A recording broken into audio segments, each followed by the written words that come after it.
तो आज हम बात करेंगे ट्रायल के बारे में।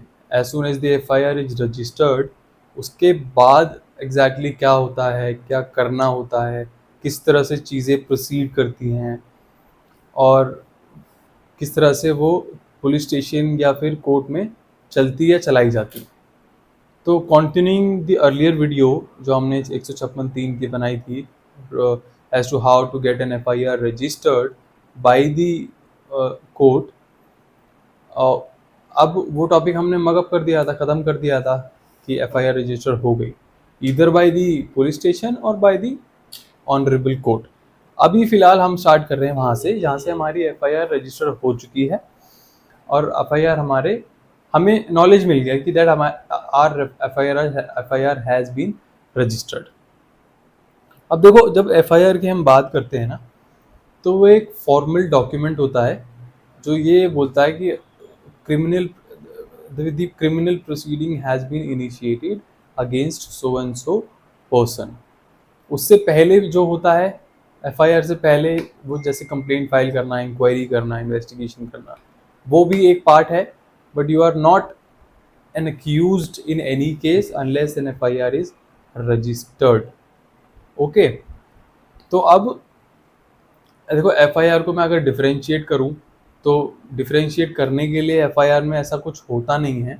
एफआईआर किसी भी केस की हो, चाहे वो किसी सिविल डिस्प्यूट से अराइज होते हुए आई हो, चाहे वो क्रिमिनल से आई हो, वो एफआईआर रजिस्टर्ड इसी फॉर्मेट में होती है, इसी तरह से होती है और इसी तरह से वो आपको कॉपी भी मिलती है। तो बेसिकली अगर मैं डिफरेंशिएट करूँ, दो तरह के ऑफेंसेस होते हैं, वो कई किसी भी तरह के जो मेजरली नोन है वो है एक बॉडीली ऑफेंसेस और एक प्रॉपर्टी एनक्रोचमेंट। इन सब से इमूवेबल प्रॉपर्टी से, चाहे वो थेफ्ट हो गया, ट्रेसपास हो गया, प्रॉपर्टी एनक्रोचमेंट हो गया, ये प्रॉपर्टी से रिलेटेड हुए। बॉडीली रिलेटेड मर्डर, रेप और इंजरी, किसी को इंजरी देना, डोमेस्टिक वायलेंस करना, मारना पीटना, that is some other aspect of criminal law. तो बेसिकली अब चाहे वो प्रॉपर्टी से रिलेटेड हो, चाहे वो क्रिमिनल से रिलेटेड हो, इससे रिलेटेड हो, बॉडीली इंजरी से रिलेटेड हो, लेकिन इनका एक ही रूप है इवेंचुअल, वो है एफआईआर। अगर कोई ऑफेंस बनता है, तो अगर कुछ निकल के आया है तो वो इस तरह से प्रेजेंट होगा, इस तरह से एफआईआर उसकी रजिस्टर्ड होगी। तो अब समझने वाली बात यह है कि मैंने बता दिया था एफआईआर से पहले का सारा प्रोसीजर कि किस तरह से क्या होता है। अब एफआईआर रजिस्टर्ड हो गई, आपको उसकी नॉलेज मिल गई कि एफआईआर रजिस्टर हो चुकी है, लेकिन आपके पास एफआईआर की कॉपी नहीं है अभी। ठीक है, अब आप हो, अभी फिलहाल अक्यूज की तरफ से बात करते हैं। कंप्लेनेंट हो, आपको एफआईआर हो गया, आपको एफआईआर की कॉपी से भी ज़्यादा मतलब नहीं है आपको, आपका हो गया। अब वो ट्रायल जब चलेगा, जैसे चलेगा वो आता रहेगा। तो ये कॉपी, ऑल दो कॉपी आपको मिल जाएगी, इजीली अवेलेबल हो जाएगी। आप आईओ से बोलोगे, आईओ भी आपको दे देगा। अगर कोई ऑफेंस रेप, पॉस्को या फिर मैट्रिमोनियल डिस्प्यूट से रिलेटेड नहीं है, तो वो एफआईआर आपको ऑनलाइन भी मिल जाएगी। ये एक वेबसाइट्स बनी हुई हैं दिल्ली गवर्नमेंट की, दिल्ली पुलिस की, वहाँ पे जाओगे आपको इजीली एफआईआर अवेलेबल मिल जाएगी। But there are certain cases जो बहुत कॉन्फिडेंशियल होते हैं, प्राइवेट नेचर के होते हैं, वो FIRs you can not download from the website. जैसे मैंने बताया, रेप, पॉस्को, मैट्रिमोनियल डिस्प्यूट, ये सब के एफआईआर आपको नहीं मिलेगी ऑनलाइन, ये आपको पुलिस स्टेशन से लेना पड़ेगा। अब बात करते हैं अक्यूज की तरफ से कि अक्यूज के पॉइंट ऑफ व्यू से कैसे चलती हैं चीज़ें। एफआईआर हो गई आपके अगेंस्ट, एफआईआर की कॉपी आपके पास नहीं है। अब मान लो वो जो एफआईआर हुई है वो कॉग्निजेबल ऑफेंस में हुई है, जिसमें as soon as you are seen in the police station और बाय द पुलिस और by any person concern, you will be detained and arrested then and there. अब उसको उससे बचना कैसे है, उससे चलना कैसे है, ये कहीं भी नहीं लिखा। सारी थ्योरीज हैं, रेमेडीज लिखी हैं, लेकिन किस तरह से उन रेमेडीज को अवेल करना है, जैसे bail, anticipatory bail, regular bail या जो भी है, इनको कैसे अवेल करना है, ये सब हमने पढ़ा तो ज़रूर हुआ है, सुना भी ज़रूर हुआ है, लेकिन इसको कैसे इम्प्लीमेंटेशन में लाना है। तो देखो, जब एक कॉग्निजेबल ऑफेंस की एफआईआर होती है, पेटी ऑफेंस की मैं बात नहीं कर रहा अभी, जब हैवी, जैसे टाइम मर्डर लेके चलते हैं, बहुत इंटरेस्टिंग टॉपिक होता है मर्डर, और इससे चीज़ें लोगों को जल्दी समझ भी आती हैं, स्पेशली स्टूडेंट्स को और नए बच्चों को। तो मर्डर लेके चलते हैं, जैसे कोई मर्डर हुआ, बहुत ऑब्वियस है, उसमें एफआईआर रजिस्टर करवाने के लिए आपको फाइट नहीं करनी पड़ेगी, क्योंकि वो एक ऐसा ऑफेंस है जहाँ पे करना ही पड़ेगा एफआईआर पुलिस वालों को। एफआईआर पुलिस वाले उन केसेस में यूजुअली नहीं करते या फिर नहीं करना चाहते, या फिर कभी कभी उनकी मर्जी जो चलती है वो उन केसेस में ज़्यादा चल पाती है जो बहुत पैटी ऑफेंसेस होते हैं, लड़ाई झगड़ा, मारना पीटना, इन सब में। लेकिन मर्डर जैसा होगा, रेप जैसा होगा, या फिर ऐसा कोई कॉग्निजेबल ऑफेंस होगा, उसमें FIR is bound to be registered by the police officers. FIR हो गई। अब आपको क्या करना है, आपको सबसे पहले चाहिए एफआईआर की कॉपी। क्यों?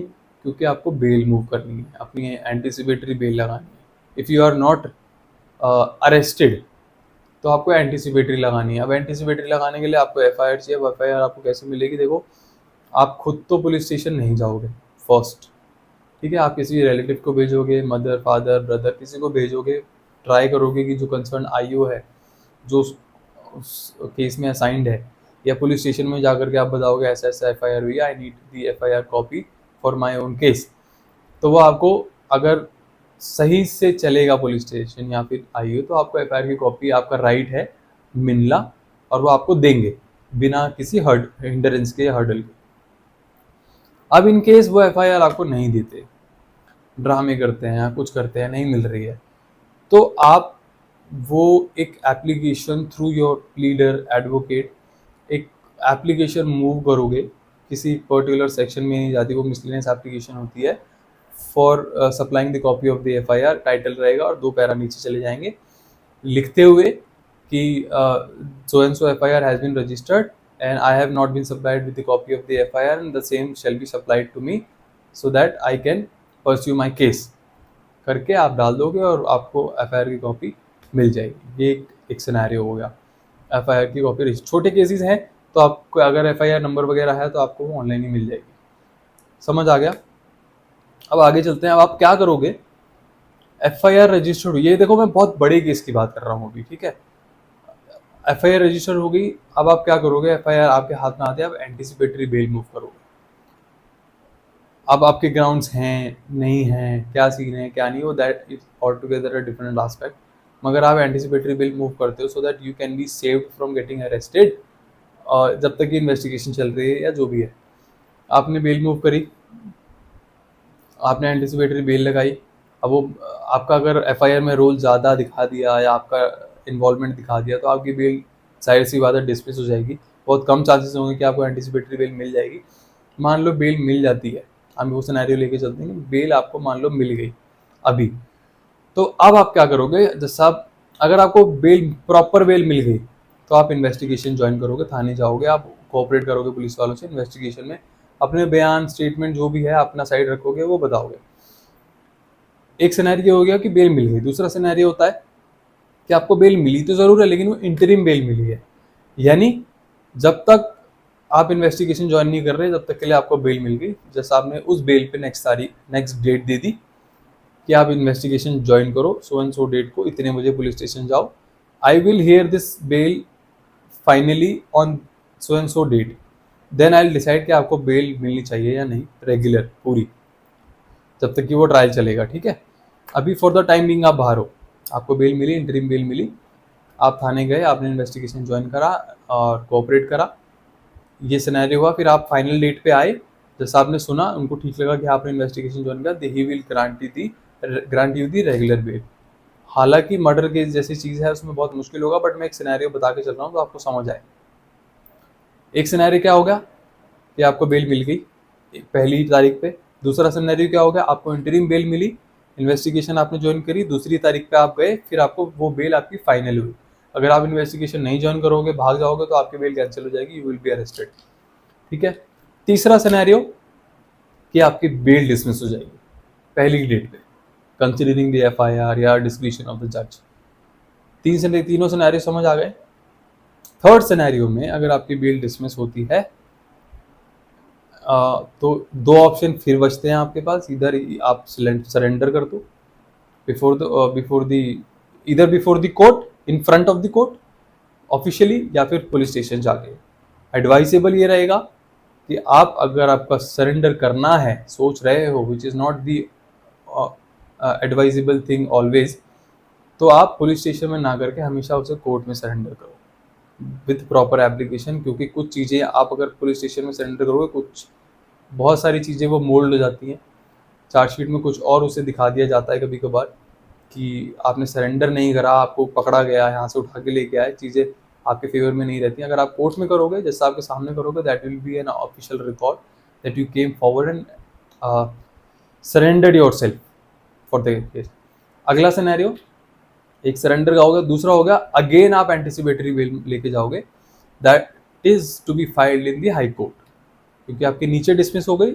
अब एंटिसिपेटरी बेल हमेशा सेशन जज के आगे फाइल होती है, वहाँ से डिसमिस हुई, फिर आप हाई कोर्ट जाओगे, अपनी एंटिसिपेटरी बेल वहाँ लगाओगे, वहाँ पे भी नहीं होती, फिर आप सुप्रीम कोर्ट जाओगे, अगर आप जा सकते हो तो, ठीक है, क्योंकि it will be a costly litigation. आप बेल मूव करोगे बार बार तो वो ऑब्वियसली पॉकेट पे हैवी पड़ेगा। दूसरा ऑप्शन मैंने बताया सरेंडर का। अब वापस आ जाते हैं, बेल आपका हुआ, जो सारे सिनेरियो थे मैंने आपको सारे बता दिए बेल के टाइम पे। अब वापस आओ, अब मैं बात करता हूँ छोटे ऑफेंस। ये तो था मर्डर, बहुत बड़ा ऑफेंस, रेप जैसा हैवी मर्डर, उसमें आपने क्या करना है। अब आओ छोटे ऑफेंस की बात करते हैं, जैसे 323, 325 छोटे ऑफेंस, थप्पड़ मार देना, छोटी मोटी चोट लग जाना, छोटे ऑफेंस की एफआईआर होना, which is not really cognizable. और अब क्या होगा, उन केसेस में एफआईआर हुई, आपको एक 41A का नोटिस दिया जाएगा सीआरपीसी, जो पहले था अब 35 बीएनएसएस हो गया है, जिसमें आपको बुलाया जाएगा बाकायदा एक नोटिस देके that you are suppose to appear before this station, police station, on this date for the inquiry in this case for some question answering investigation. अब उस केस में क्या होता है, देखो अगर 41A या 35 BNSS which is now current, अगर वो इशू हो रहा है तो चांसेस ये होते हैं कि you will not be arrested, अगर वो आपके अगेंस्ट इशू हो रहा है, ठीक है, एज पर the provision you are not suppose to be arrested technically, मगर उसमें एक लूपहोल है, the officer can very well arrest you if he thinks so कि अगर आपका इन्वॉल्वमेंट इतना है, आपका रोल इतना है, तो आपको डिटेन भी कर सकता है। तो टेक्निकली क्या होता है, वैसे तो आप you are not suppose to be arrested if you have gotten that notice, मगर आपके पास वो नोटिस आया तो अगेन एडवाइजेबल, प्रैक्टिकल सारी सब प्रैक्टिकल लाइफ की मैं बात कर रहा हूँ जो चलता है generally. Theoretically you are not to be arrested, मगर अगर आपके पास 41A 35 BNS का नोटिस आया है, then again you will go and file an anticipatory bail, क्योंकि you have the apprehension of being arrested in that case, क्योंकि officers जो हैं वो मैक्सिमम केसेस में even if it is issued, the notice is issued, आपको arrest करते हैं, कर लेते हैं, डिटेन कर लेते हैं। इशू इसलिए कर देते हैं so that you can come to the police station and I can detain, मगर आपको हमेशा सेफ साइड प्ले करके चलना है। पुलिस नोटिस जैसे ही आपके पास आया, you will again go and file an anticipatory bell, और एंटिसिपेटरी बेल का मैंने आपको प्रोसीजर अभी बताया दूसरे वाले केस में। बड़े वाले केस में ऐसा होता है, छोटे वाले केस में इस तरह से होता है, ठीक है। अब आगे चलते हैं। आपने बेल लगाई, एंटिसिपेटरी बेल 41A के बाद, अब उसमें भी सेम सिनेरियो होंगे, 3 सिचुएशंस जो मैंने आपको बताई वो तीनों हो सकती हैं, बिल्कुल हो सकती है, उसमें कोई वो नहीं है। फिर वही high court then supreme court, ठीक है। ये एक हो गया सिनेरियो पूरा, इसको आप साइड रख देते हैं, एक अलग ग्रिड में आ जाते हैं, नया पोर्शन ले लेते हैं। एंटिसिपेटरी बेल आपकी डिसमिस हो गई, आप अरेस्ट हो गए, आपने सरेंडर कर दिया, इधर you are arrested, FIR registered हुई, या फिर आप अरेस्ट हो गए, आपने सरेंडर कर दिया डिसमिस होने के बाद, ठीक है, you have been arrested now. अब अरेस्ट होने के बाद आप लगाओगे रेगुलर बेल, एक और रेमेडी जो आपको मिली हुई है, ठीक है। अब रेगुलर बेल कब लगाओगे, देखो अरेस्ट होने के आप कभी भी लगा सकते हो रेगुलर बेल, उसका कोई स्ट्रेट जैकेट फॉर्मूला नहीं है, मगर एडवाइजेबल, प्रैक्टिकल लाइफ में एडवाइजेबल ये रहता है कि क्योंकि आप ऑलरेडी एंटिसिपेटरी बेल लगा के चल के हटे हो, तो रेगुलर बेल बहुत हाई चांसेस है कि आपकी वो लग तो जाएगी, सुन ली भी जाएगी, लेकिन वो मिलेगी नहीं, क्योंकि कोई सर्कमस्टेंशियल चेंज नहीं है आपके सिचुएशन में या ट्रायल में या इन्वेस्टिगेशन में। तो एडवाइजेबल ये रहता है कि जैसे ही आपके एफआईआर रजिस्टर्ड हुई और you have been if you have been arrested as soon as the FIR is registered, you will move the bail application as soon as possible. एक सिनेरियो, इसमें एंटिसिपेटरी बेल की बात नहीं कर रहा मैं। एफआईआर हुई, आपको अरेस्ट कर लिया गया, पकड़ के लिया है, अरेस्ट कर लिया गया, आप एज सुन एज पॉसिबल आप अपनी बेल लगा दोगे रेगुलर, पहला सिनेरियो। दूसरा सिनेरियो, एंटिसिपेटरी बेल आपने लगा दी, डिसमिस हो गई, आप अरेस्ट हो गए या फिर आपने सरेंडर कर दिया, फिर आपने बेल लगा दी, वो डिसमिस ही होगी किसी भी सूरत में, क्योंकि उसे अभी अभी सुना गया था। दूसरे वाले सिनेरियो में जो अरेस्ट हुए हो, बेल लगाई है, उसमें हो सकता है आपको बेल मिल जाए, हो सकता है ना मिले। पहली बेल आपने लगाई, ठीक है, मान लो डिसमिस हो गई, अब आप वेट करोगे दूसरी बेल लगाने का। ऐसा नहीं है कि आपने पहली बेल लगाई रेगुलर और आपने फिर एलिजिबल आप हो लगाने के लिए दूसरी बेल भी रेगुलर दोबारा से, लेकिन आप वो ऐसे नहीं है कि आपने अभी डिसमिस हुई, दूसरी भी आपने एक हफ्ते में लगा दी, नहीं, आपको वेट करना है थोड़े से सर्कमस्टेंसेस चेंज होने का या फिर चार्जशीट फाइल होने का। ऐसा नहीं है आप बार बार लगाए जा रहे हो, वो आपका केस स्ट्रांग नहीं करेगा, आपको बहुत वो कर देगा, आपका केस खराब कर सकता है। पहली बेल लगी, आप वेट करो 2-3 महीने का, जब तक चार्जशीट नहीं आ रही। चार्जशीट आएगी तो चार्जशीट आने के बाद सिनेरियो क्या चेंज होता है, ये होता है कि आपका जो पर्पस होता है, जो मोटिव होता है कोर्ट का अरेस्ट करने का, वो ये होता है कि अक्यूज अरेस्ट जब तक ही रहना चाहिए जब तक कि इन्वेस्टिगेशन कंप्लीट नहीं हो जाती और उसमें कोई हैम्परिंग या टेम्परिंग नहीं होती, इसलिए उसको अरेस्ट करा जाता है, ताकि वो किसी विटनेस को इन्फ्लुएंस ना कर पाए, विटनेस टेम्पर ना कर पाए, या वो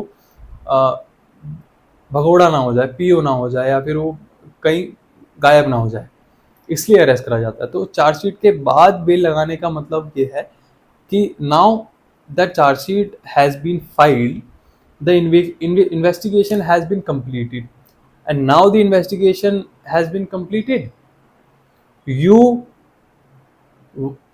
are not supposed to be detained as per law, क्योंकि इन्वेस्टिगेशन अगर कंप्लीट हो गया तो there is no reason for you to be detained in the police station, police custody by the court और बाय द पुलिस ऑफिशियल्स।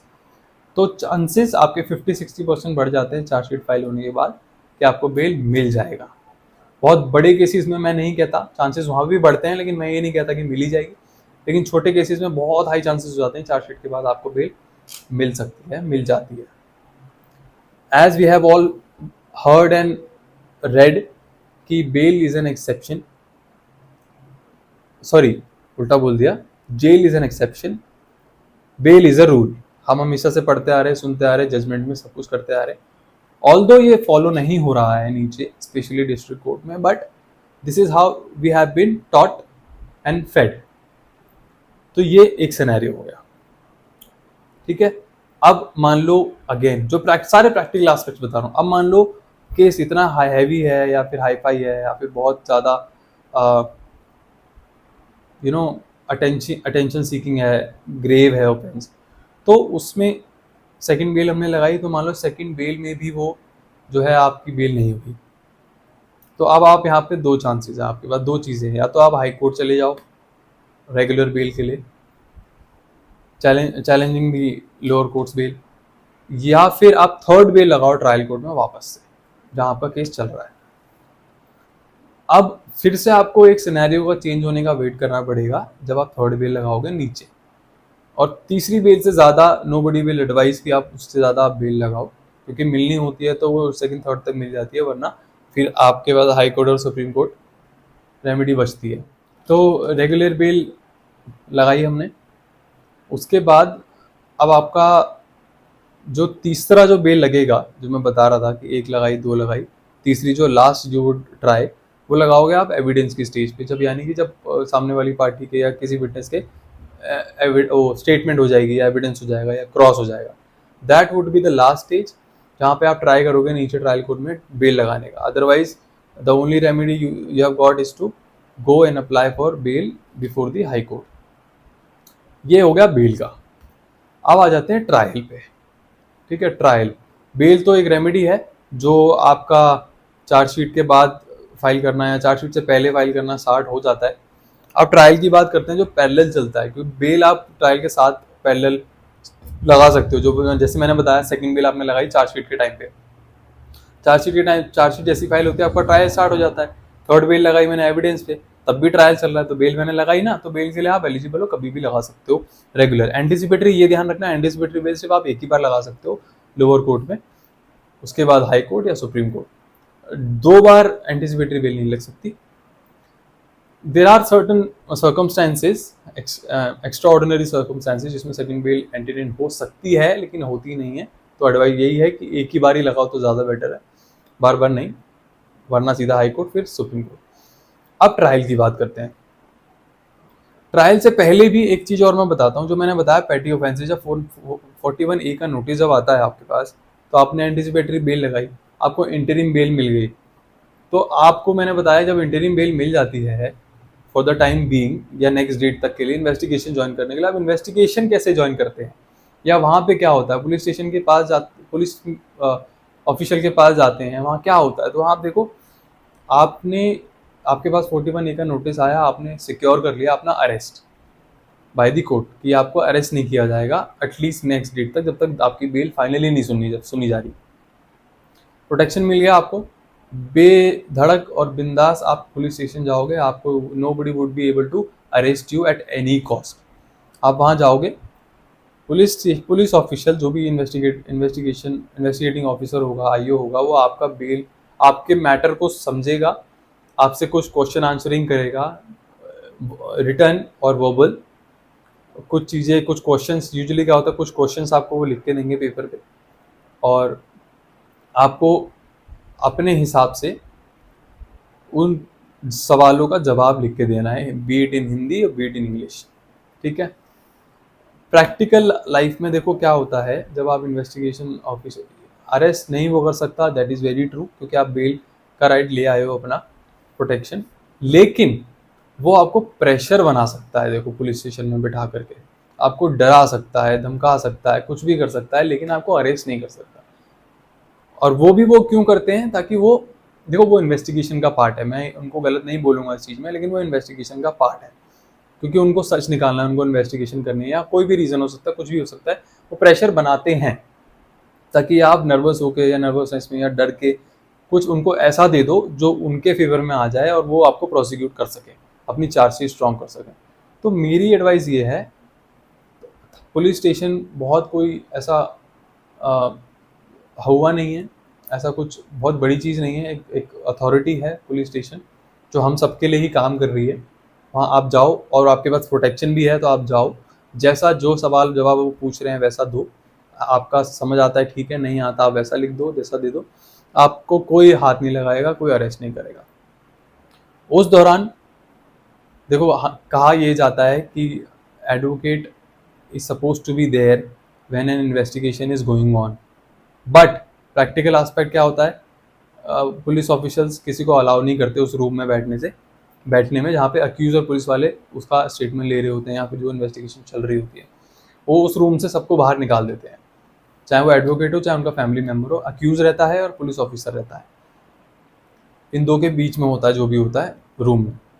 आप बाहर रह सकते हो, देख सकते हो, सुपरवाइज कर सकते हो, कहीं कुछ ऊपर नीचे ना हो जाए, इतना हो सकता है।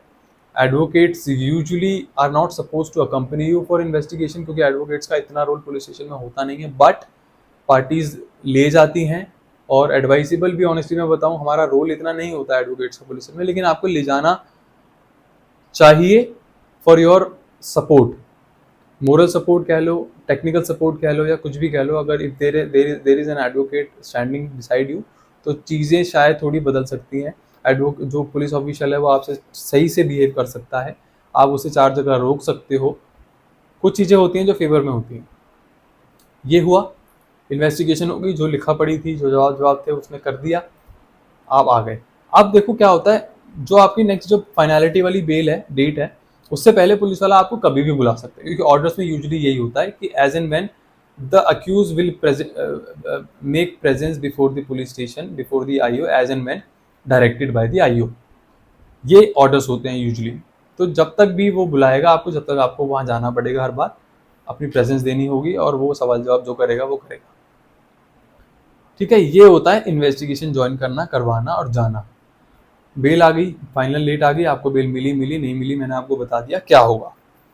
ये हो गया सारा आपकी रेमेडीज जो आप एफआईआर से पहले या बाद में आप अवेल कर रहे हो, ये मैंने सारा बता दिया। ठीक है, अब आ जाते हैं ट्रायल पे। एफआईआर हुई, बेल वेल जो आपने ट्राई करा, किया सब कुछ किया।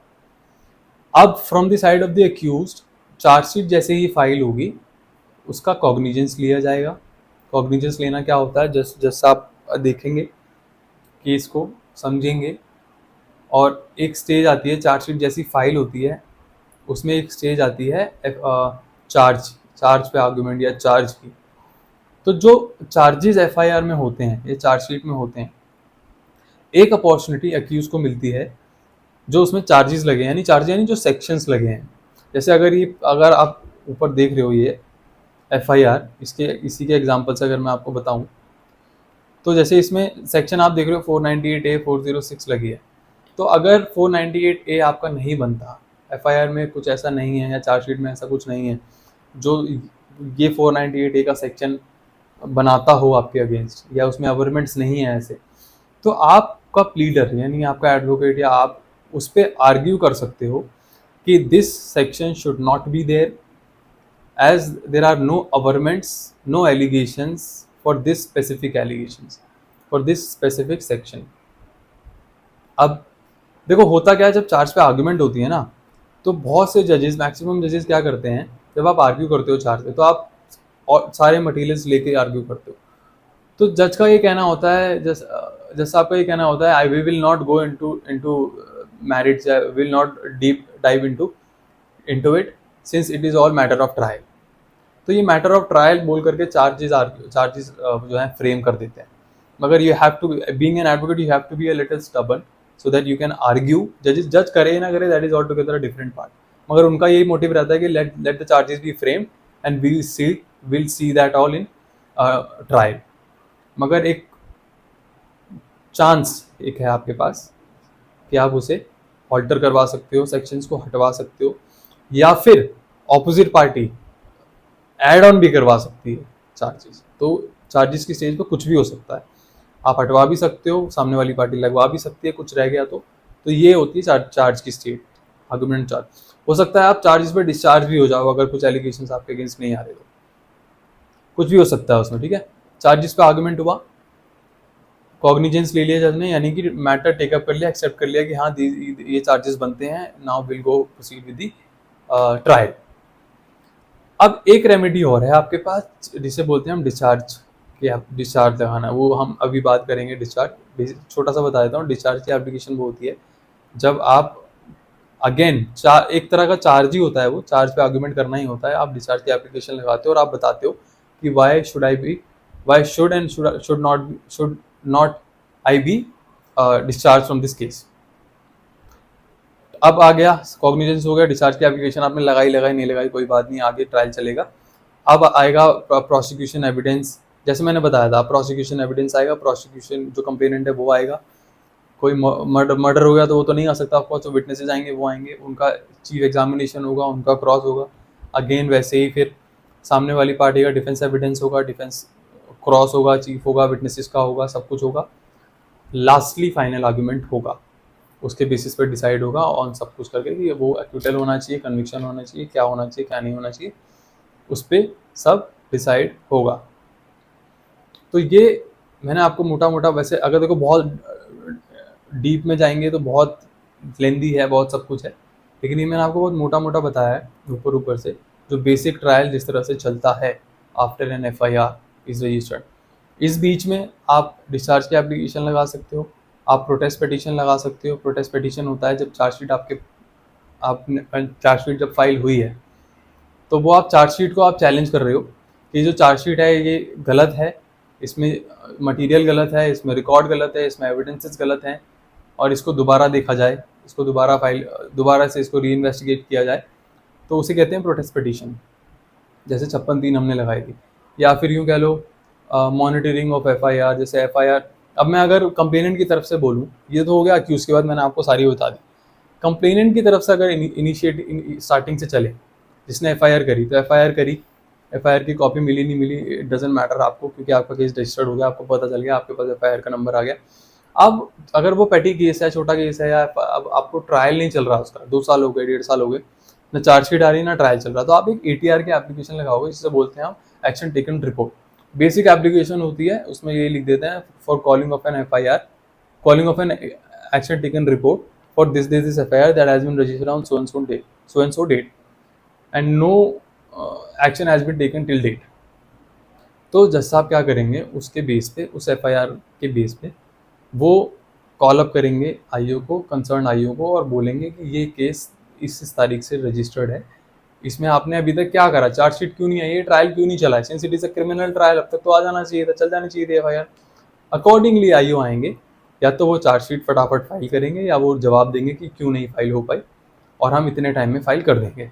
This is how a complainant can proceed with his और हर केस। अगर एफआईआर नहीं आई है कोर्ट में, अब तक कुछ नहीं हो रहा है उसमें, तो ठीक है, फिर अगर आ गई तो फिर अकॉर्डिंगली फिर वैसे ही जैसे मैंने ट्रायल बताया वैसे वो चलेगा। तो this is the interesting aspect. मैंने आपको दोनों कवर करा, एफआईआर से पहले कैसे होगा, एफआईआर के बाद कैसे होगा। आई होप आपको समझ आ गया हो। क्रिमिनल में इतना ज़्यादा देखो ड्राफ्टिंग जैसा कुछ नहीं है, वो छोटी छोटी एप्लीकेशंस कुछ होती हैं, जैसे 56(3) था, एक ड्राफ्टिंग एस्पेक्ट था, वो हमने बता दिया था। ट्रायल में ड्राफ्टिंग जैसा कुछ नहीं होता, डिस्चार्ज एप्लीकेशन वगैरह अगर होती है तो वो होती है, वो अभी हम डिस्कस कर लेंगे, वो भी नेक्स्ट वीडियो में, नेक्स्ट टॉपिक में, कि डिस्चार्ज होता क्या है, कैसे होता है, किस तरह होता है। बहुत बेसिक वीडियो है, नॉर्मल सी एप्लीकेशन आती है यही शो करते हुए कि हम इसमें हमें डिस्चार्ज क्यों होना चाहिए, हमारा डिस्चार्ज क्यों बनता है। तो ये हमारा ट्रायल एफआईआर ख़त्म। अब हम नेक्स्ट टॉपिक में मिलेंगे विद अनदर टॉपिक।